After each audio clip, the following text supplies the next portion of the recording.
আন্তরিক কৃতজ্ঞতা। বাংলাদেশ ক্রিকেটের ভবিষ্যৎ এই মুহূর্তে একটা ভয়ঙ্কর চ্যালেঞ্জের মধ্যে পড়েছে এবং এই চ্যালেঞ্জ থেকে আসলে বাংলাদেশের ক্রিকেট বের হতে পারবে কি পারবে না সেটাও একটা ভয়াবহ চ্যালেঞ্জের মধ্যে পড়েছে। কেন বলছি, এখন থেকে আমি কন্টেন্টটা যখন রেকর্ড করছি তার 10 মিনিট আগে ESPN ক্রিক ইনফো তারা জানিয়েছে যে বাংলাদেশের বিশ্বকাপ খেলা না খেলা ইস্যু, ভারতে গিয়ে বাংলাদেশ দল বিশ্বকাপ খেলবে কি খেলবে না সেই ইস্যু নিয়ে যে আলোচনাটা শুরু হয়েছিল চলতি মাসের জানুয়ারি মাসের 4 তারিখে, আজকে 21 তারিখ, আজকে সিদ্ধান্ত হবার কথা ছিল, সেটা এমন একটা পর্যায়ে গেছে যেখানটায় আসলে বাংলাদেশের সামনে এই মুহূর্তে অপশন হচ্ছে দুটা। এক নাম্বার অপশন সেটা হচ্ছে বাংলাদেশ দল যদি বিশ্বকাপ খেলতে চায় they are welcome, but they have to play all the world cup matches in the soil of India. মানে বাংলাদেশের বিশ্বকাপ খেলার একমাত্র অপশনই হচ্ছে ঠিক যেভাবে শিডিউল করা হয়েছিল, বাংলাদেশ দল 7 তারিখ, 9 তারিখ, তারপরে 12 তারিখ, 17 তারিখ, এরকম একটা শিডিউল ছিল, আপনারা সবাই জানেন, যেখানকার প্রথম 3টা ম্যাচ কলকাতায় খেলার কথা ছিল ইডেন গার্ডেন্সে, এবং সর্বশেষ ম্যাচ সেই ম্যাচটা হবার কথা ছিল মুম্বাইয়ের ওয়াংখেড়ে স্টেডিয়ামে। সো যে শিডিউলটার কথা আমরা সবাই জানি, যে শিডিউলটা করা হয়েছিল, according to that schedule not even any option has been given by the BCCI যে কলকাতার বাইরে আমরা বাংলাদেশের খেলাগুলো চেন্নাইতে দিব, অন্য মাঠে দিব, এরকম একটা আলোচনা আমরা শুনেছিলাম।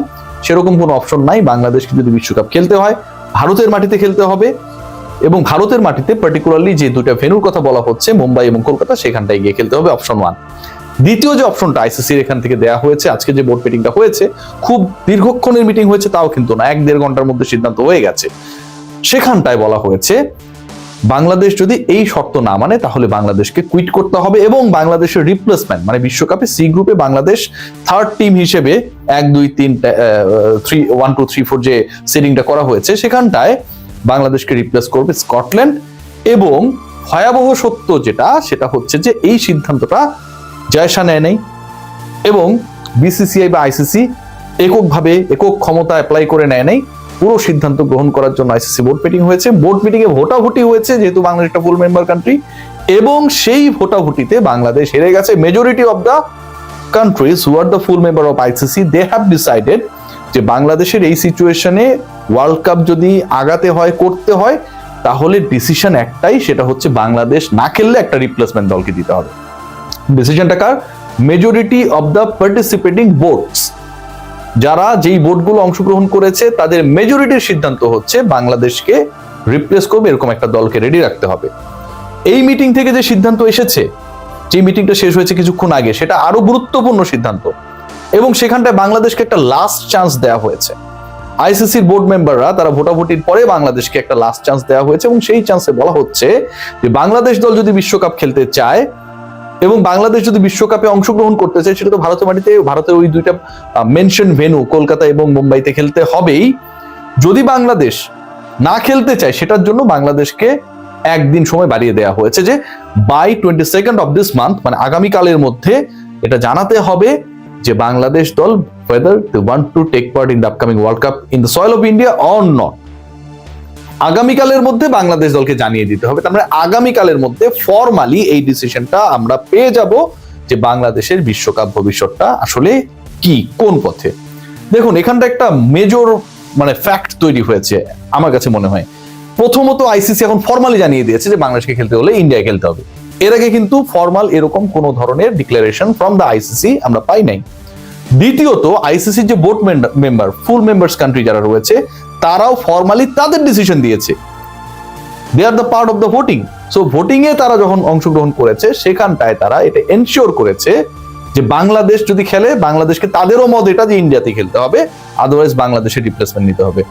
থার্ড যে পয়েন্ট, সেটা হচ্ছে বাংলাদেশ সরকার, BCB, তারা এই মুহূর্তে ভয়াবহ প্রেসারে, কারণ তাদেরকে এই 24 ঘন্টার মধ্যে সিদ্ধান্ত জানাতে হবে। বাংলাদেশ যদি না খেলে একরকম, খেলে আরেক রকম, সেই সিদ্ধান্তটা তো এখন অফিসিয়ালি পেন এন্ড পেপারে ICCর কাছে দিয়ে দিতে হবে। ফোর্থ যে পয়েন্ট, এটা আরো সিগনিফিকেন্ট, আপনারা যারা এই কয়েকদিন থেকে কন্টেন্ট গুলো দেখেছিলেন, আলোচনা শুনেছিলেন, তাদের জন্য গুরুত্বপূর্ণ, আমার জন্য, আপনার জন্য গুরুত্বপূর্ণ। Pakistan cricket board they have written a formal letter to the ICC regarding the issue of Bangladesh participation in world cup, upcoming world cup. সেখানটায় কি বলা হচ্ছে?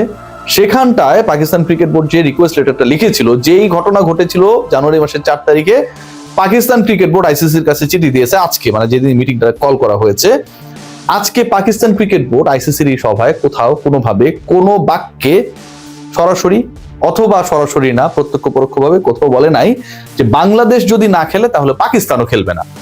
এই যে আলোচনাটা ছিল পাকিস্তানের ক্যাম্প বন্ধ করে দেয়া, বিশ্বকাপ প্রস্তুতি বন্ধ করে দেয়া, বাংলাদেশ যদি না খেলে তাহলে পাকিস্তানও খেলবে না, বাংলাদেশ পাকিস্তান ভাই ভাই, এবার ইন্ডিয়া কই যায়, মানে এরকম একটা যে সিচুয়েশন ক্রিয়েট হয়েছিল, যে বাবল তৈরি হয়েছিল, যে মিডিয়ায় নিউজগুলো এসেছিল, পাকিস্তানি মিডিয়া এই নিউজগুলো আসার পর আমরা সেগুলোকে ফলো আপ করেছি। আইসিসির ফরমাল মিটিং এ এরকম কোনো স্ট্যান্স পাকিস্তান নেয় নাই, despite they have been connected, they were connected with the government level. বাংলাদেশের সরকারি পর্যায় থেকেও পাকিস্তানের সাথে যোগাযোগ করা হয়েছিল, পাকিস্তানের গণমাধ্যম জানিয়েছিল।